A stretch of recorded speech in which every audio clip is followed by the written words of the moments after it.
प्रधानमंत्री नरेंद्र मोदी 12 मई की सुबह गांधीनगर के अखिल भारतीय शिक्षा संघ के अधिवेशन में पहुंचे। इस दौरान लोगों को संबोधित करते हुए पीएम ने नई राष्ट्रीय शिक्षा नीति के साथ खुद के समय की शिक्षा व्यवस्था का भी जिक्र किया।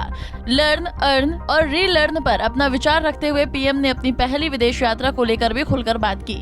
कौन सी और कहां की थी वो यात्रा, इस पर हम नजर डालेंगे, लेकिन उससे पहले आजाद भारत के अमृत महोत्सव में आयोजित इस अधिवेशन को लेकर पीएम ने क्या कुछ कहा, सुनिए। गुजरात में शिक्षकों के साथ मेरे जो अनुभव रहे, उसने राष्ट्रीय स्तर पर भी नीतियां बनाने में, पॉलिसी फ्रेमवर्क में हमारी काफी मदद की है।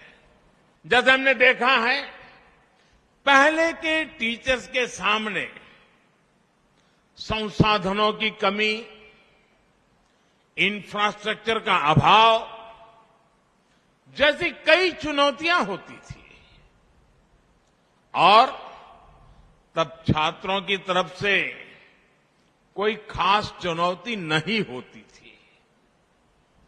आज टीचर्स के सामने से संसाधन और सुविधाओं की जो कमी थी, वो जो समस्याएं थी, वो धीरे धीरे दूर हो रही है। लेकिन आज की पीढ़ी के बच्चे, छात्र, उनकी जो जिज्ञासा है, उनका जो कौतूहल है, वे मां बाप के साथ साथ टीचर्स के लिए भी एक बहुत बड़ी चुनौती, एक चैलेंज लेकर आया है। ये छात्र आत्मविश्वास से भरे हुए हैं, ये छात्र नीडर हैं और उनका स्वभाव 8 साल की उम्र का, 9 साल की उम्र का छात्र भी टीचर को चुनौती देता है। भारतीय शिक्षा संघ के अधिवेशन में पहुंचे पीएम मोदी केवल गुजरात की शिक्षा व्यवस्था पर ही नहीं, बल्कि इस दौरान बदलते भारत के संदर्भ में बनाई गई नई शिक्षा नीति पर भी अपना विचार रखे। अपनी अपनी मातृभाषा और अंग्रेजी के बीच तुलना करते हुए क्या कहा पीएम ने, सुनिए। ये प्रावधान है मातृभाषा में पढ़ाई का। हमारे देश में अंग्रेजों ने 250 साल राज किया, लेकिन फिर भी अंग्रेजी भाषा एक वर्ग तक ही सीमित रही थी। दुर्भाग्य से आजादी के बाद ऐसी व्यवस्था बनी कि अंग्रेजी भाषा में ही शिक्षण को प्राथमिकता मिलने लगी। माता पिता भी बच्चों को अंग्रेजी भाषा में पढ़ाने के लिए प्रेरित होने लगे। इसका नुकसान मेरे टीचर यूनियन ने कभी इस पर सोचा है कि नहीं सोचा है, मुझे मालूम नहीं है।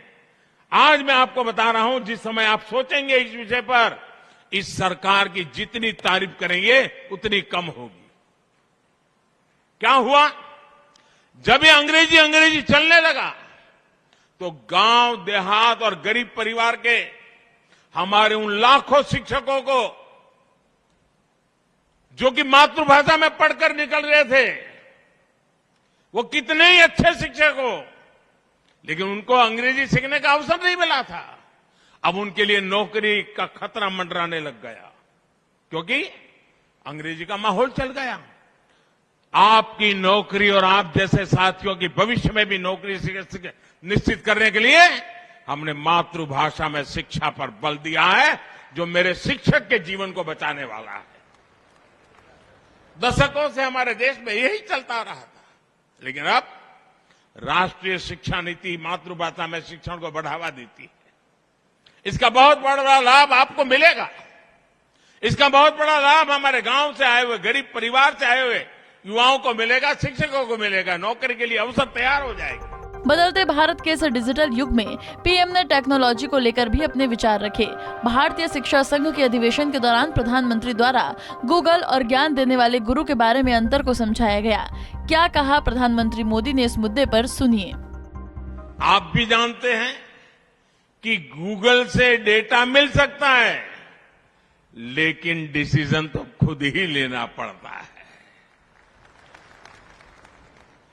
एक गुरु ही छात्र को गाइड कर सकता है कि वो अपनी जानकारियों का सही उपयोग कैसे करे।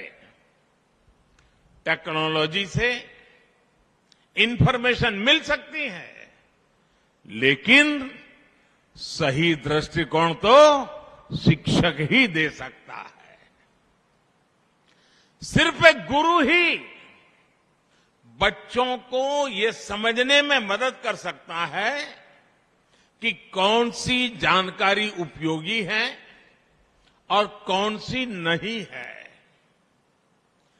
कोई भी टेक्नोलॉजी किसी विद्यार्थी की पारिवारिक स्थिति को नहीं समझ सकता। अब प्रधानमंत्री मोदी से जुड़ी उस यात्रा का भी जिक्र कर लेते हैं जिसे लोगों को बताते हुए पीएम ने भारत के शिक्षकों पर गर्व होने की बात कही। भारतीय शिक्षा संघ के अधिवेशन में भूटान से जुड़ी एक वाकया को बताते हुए पीएम ने कहा कि प्रधानमंत्री बनने के बाद मेरी पहली विदेश यात्रा भूटान की हुई थी।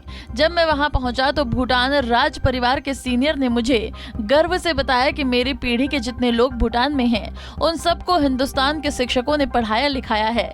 ऐसे ही जब मैं सऊदी अरब गया तो वहाँ के किंग ने मुझसे कहा कि मैं आपको बहुत प्यार करता हूं, क्योंकि बचपन में मेरा टीचर आपके हिंदुस्तान और आपके गुजरात का था। Bureau report, Punjab Kesari TV.